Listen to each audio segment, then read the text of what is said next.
एक गांव में एक चुड़ैल का साया था जिससे उस गांव के लोगों की जिंदगी ही बदल गई। आइए देखते हैं कि गांव के लोगों के साथ क्या हुआ था। एक दिन गांव की 3 औरतें, जिनका नाम श्यामा, रूपा और सपना होता है, आपस में बैठकर बातें कर रही होती हैं। अरे रूपा बहन, मैं तुम्हें क्या बताऊं, मेरी सास ने तो मेरा दिमाग खराब कर रखा है। अगर मेरा बस चले तो मैं उसकी जान ही ले लूं।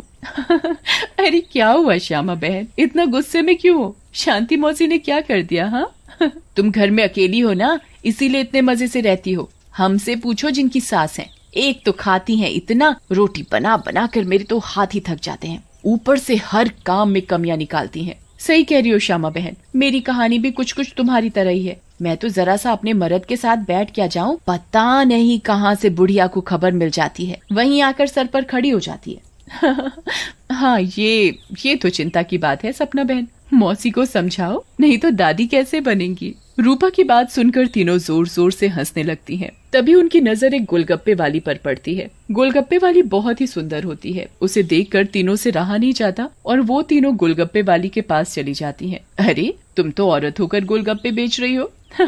ये तो पहली बार देखा है। अरे तो बहन, इसमें बुराई क्या है, कौनो गलत काम थोड़ी ना कर रहे हैं, मेहनत कर रहे हैं। वैसे आप लोग खाओगे गोलगप्पे? बातें तो बहुत अच्छी बनाती हो, चलो देखते हैं गोलगप्पे कैसे हैं। उसके बाद श्यामा और सपना दोनों गोलगप्पे खाने लगती हैं और रूपा वहीं खड़ी हो जाती है। रूपा को ऐसे खड़े देख गोलगप्पे वाली बोलती है, अरे बहन, आप नहीं खा रही गोलगप्पे? क्या हुआ, कहीं आपको अपने फिगर खराब होने का डर लग रहा है क्या? अरे नहीं नहीं, ऐसी बात नहीं है, मैं बस बाहर का सामान कम खाती हूँ और कोई बात नहीं, इन दोनों को खाने दो। श्यामा और सपना गोलगप्पा खाने के बाद बोलती हैं, अरे वाह गोलगप्पे वाली, क्या गोलगप्पे हैं, मुंह से तो स्वाद ही नहीं जा रहा, मजा आ गया। ऐसे गोलगप्पे मैंने जिंदगी में कभी नहीं खाए, तुम तो रोज आया करो, मैं तो रोज ही खाऊंगी। हाँ हाँ हाँ बहन जी, ये भी कहने की बात है, अब तो मैं रोज ही आया करूंगी, नया नया काम जो खोला है। उसके बाद वो गोलगप्पे वाली वहां से चली जाती है और वो तीनों औरतें भी अपने अपने घर चली जाती हैं। अगली सुबह रूपा पानी भरने के लिए कुएं पर जाती है। वहाँ औरतें आपस में बातें कर रही होती हैं। अरे रूपा बहन, पता है तुम्हें श्यामा और सपना कहाँ है? कहाँ है मतलब? अरे अपने घर पर होंगी और कहाँ? आहा, अरे नहीं रूपा बहन, वो दोनों अपने घरों से गायब हैं। कोई कह रहा था कि उनका चक्कर चल रहा था मर्दों के साथ और उन्हीं के साथ घर छोड़कर भाग गई हैं। बेचारे उन दोनों के पति। रूपा को ये बात सुनकर बहुत गुस्सा आता है और वो बोलती है, तुम्हें शर्म आनी चाहिए, औरत होकर औरतों के बारे में ऐसी बातें करते हो। ऐसा कहकर रूपा वहाँ से चली जाती है। शाम को वही गोलगप्पे वाली गांव में फिर से आती है। चीनू और टीनू नाम के 2 मंचुले उसे देखकर बोलते हैं,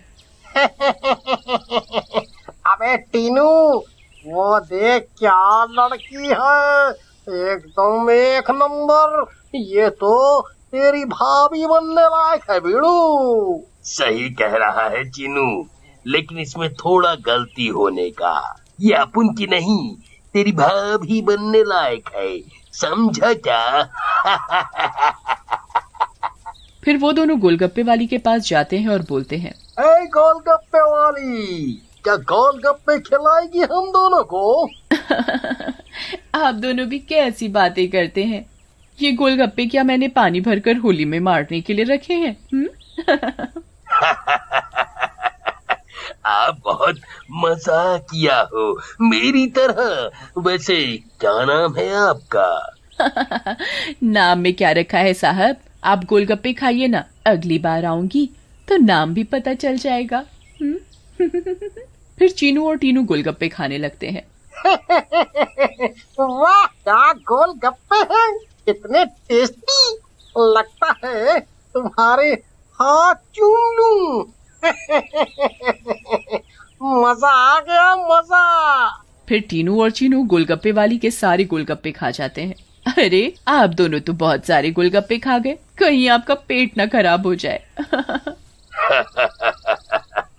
कुछ नहीं होगा हम दोनों को, हम दोनों का बॉडी एकदम स्टील के माफिक है।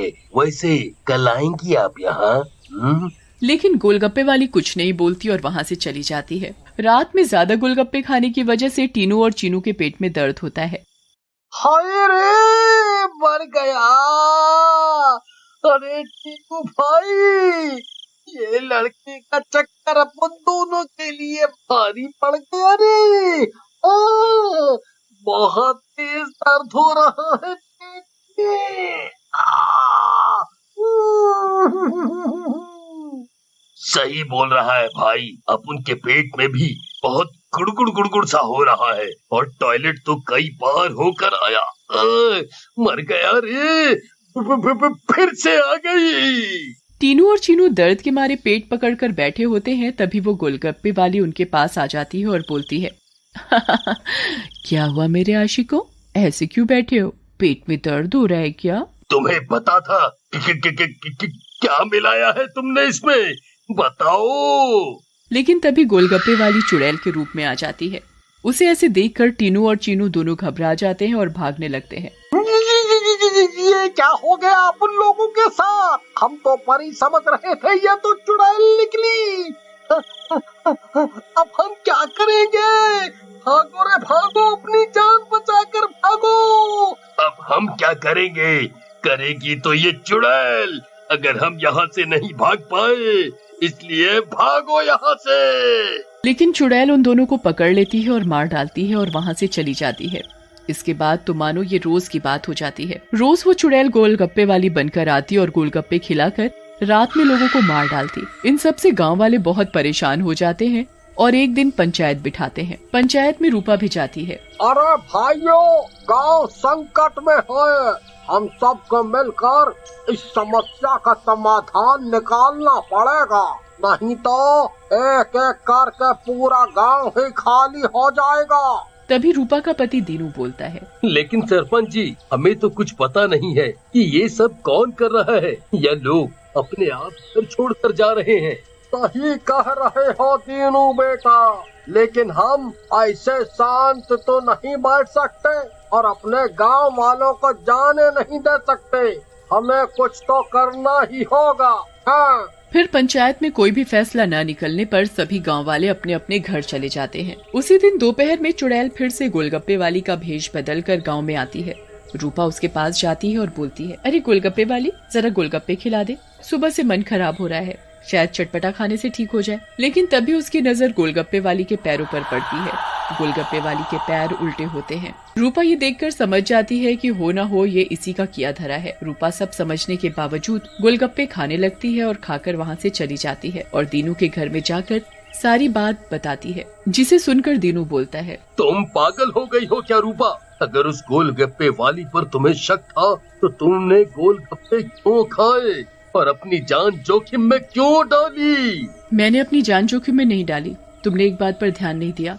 गांव में जितनी भी लाशें मिली हैं वो सिर्फ आदमियों की हैं, एक भी औरत की नहीं है। इसका मतलब ये है कि ये चुड़ैल अभी सिर्फ आदमियों को मार रही है। लेकिन रूपा, फिर भी औरतें तो गायब हो रही हैं और वो चुड़ैल निकली तो तुम उसका मुकाबला कैसे करोगी?